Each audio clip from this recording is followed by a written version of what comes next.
Hi guys, welcome back again. In this video I'm gonna be continuing with the part 3 with the rest of the physiology of the respiratory system, and today we'll focus on the work of breathing.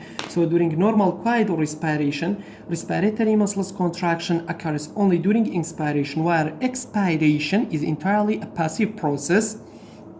Expiration is entirely the passive process, which is caused by what? Elastic recoil structures and the chest wall or chest cage structures. So thus the respiratory muscles normally perform work only to cause inspiration, not to cause expiration. During normal quiet breathing, most of the work performed by respiratory muscles is used to expand the lungs against its elastic forces. So a small amount of only few percent of the total work is used to what? Is used to overcome tissue resistance, okay? Which is due to viscosity of the lungs and chest wall structures. So we have the work required to expand the lungs is greater in adults, okay, than what? Than the child. Why is greater in adults than the child? Because greater volumes of gas have to be what? Shifted in adults than the child. So compliance work and tissue resistance works are especially increased by what? Increased by diseases that cause what? That cause fibrosis of the lungs. So on the other hand, airway resistance work is increased in heavy breathing. In what? In obstructive airway disease, which air must flow through the respiratory passageways at a very high velocity, and greater proportion of the work is then used to overcome airway resistance. Okay, so on the other hand, pulmonary disease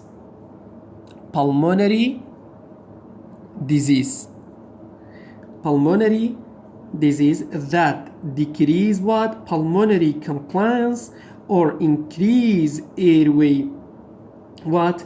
Increase airway resistance, or that increase viscosity of the lung or chest wall can at times what? Increase the work of breathing up to 30%, okay, or more the total energy expands. So as I said, pulmonary disease that decrease what? That decrease the pulmonary compliance and increase airway resistance, or that increase viscosity of the lung or chest wall, can at times increase what? The work of breathing up to what? Up to 30%, okay, or more the total energy expanded by the body is for respiration alone, which may in certain circumstances lead to death. Okay, so now we have what? We have the dead space.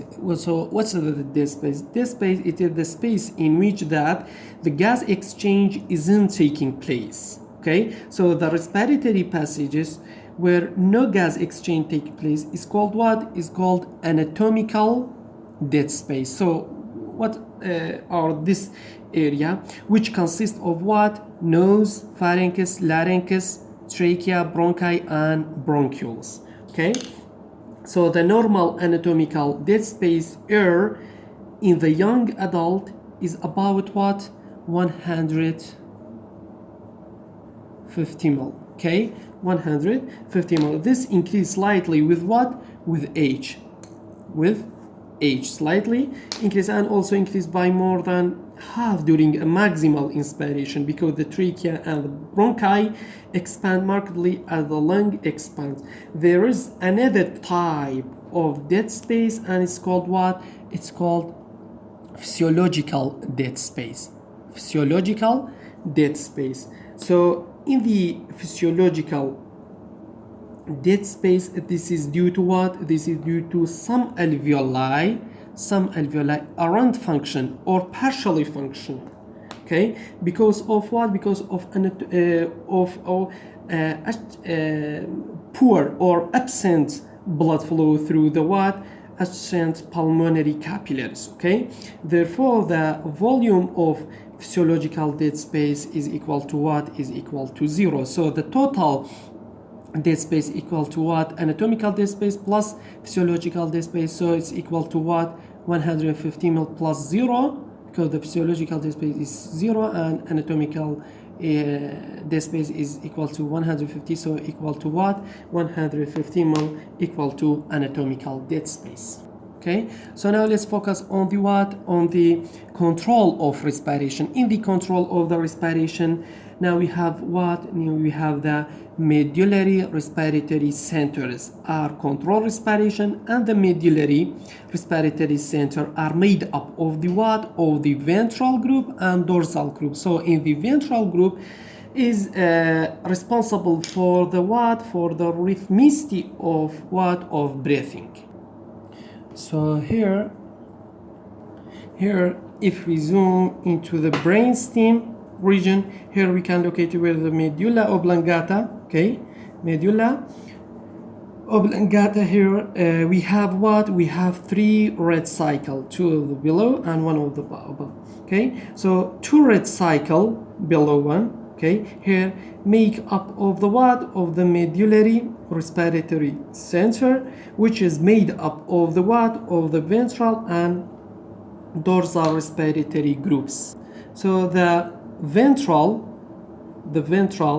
being the front, okay, being the front, while the dorsal being the back. Okay, so the dorsal group is responsible for what? For inspiration. For inspiration. This is the dorsal group. It's responsible for inspiration. The diaphragm and the ventral one is responsible for what? For rhythmicity. Rhythmicity of what? Of breathing.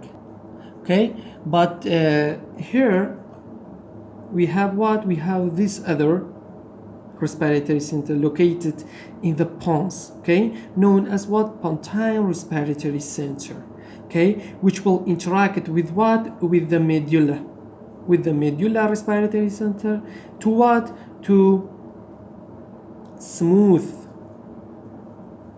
respiration, okay, to smooth respiration. It will what?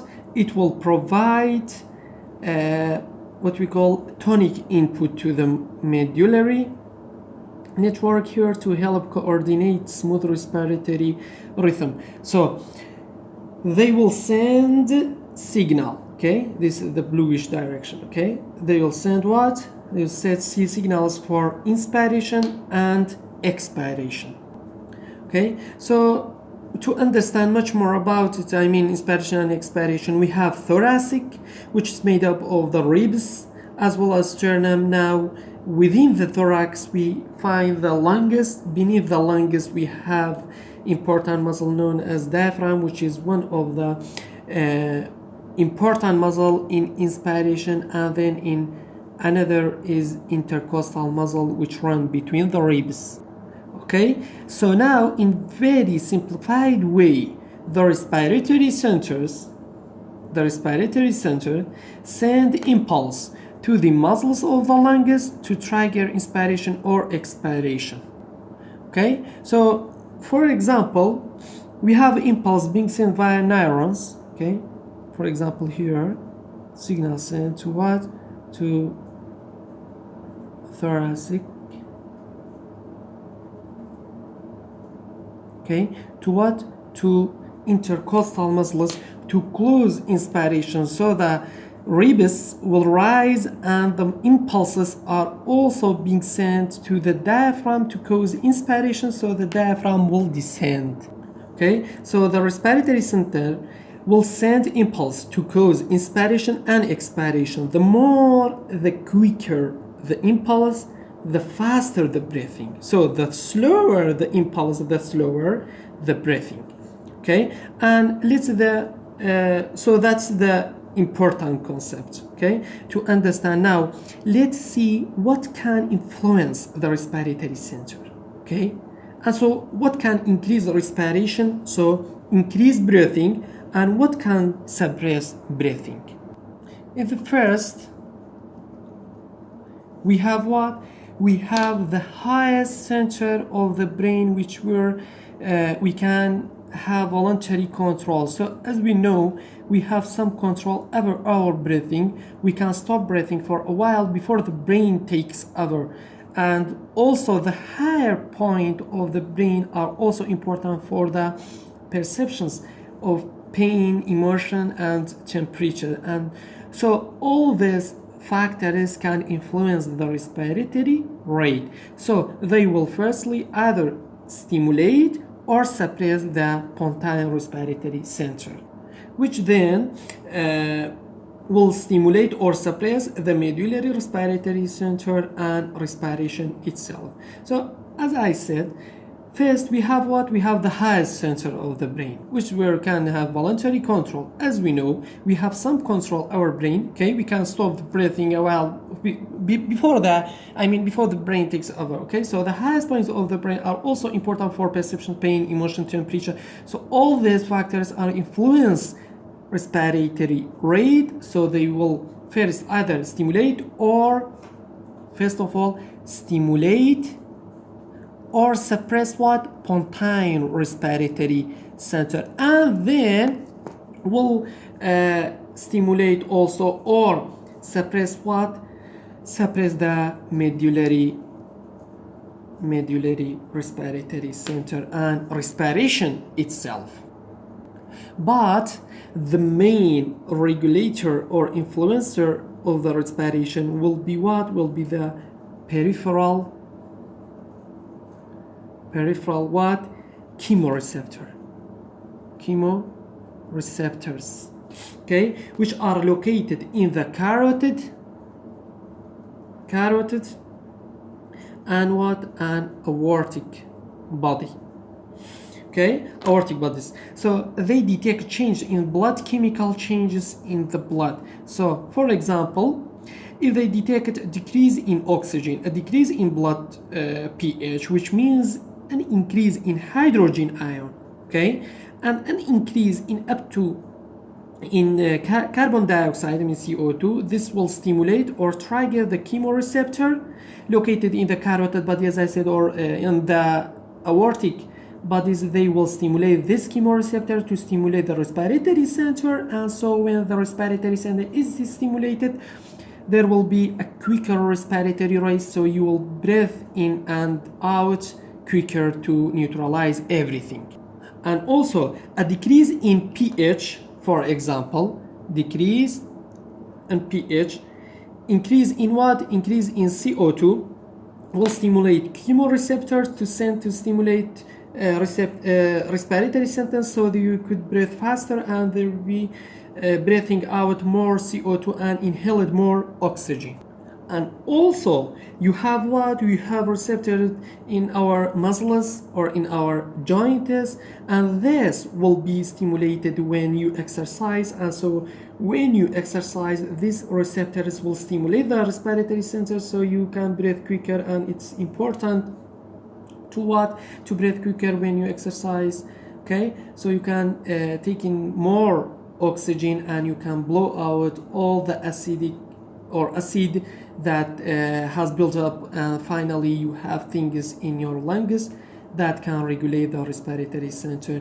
They can influence the respiratory center in the brainstem. Firstly, you have things called irritant receptor, okay, which are receptors that are protective in the lung that help essentially blow off the irritant, and so when they are stimulated, they will suppress the respiratory center to slow down respiration. And then you have stretch receptors in the lungs, which cause what? The hearing breather reflex, a reflex that is protective also. It's protective reflex initiated by what? By extreme overinflation of the lungs. And so when these stretch receptors are stimulated, initiated, they will suppress respiratory or respiration, so they will slow down the respiratory rate. So in the respiratory center or in the brain, firstly we have things called what? Irritant receptor, okay?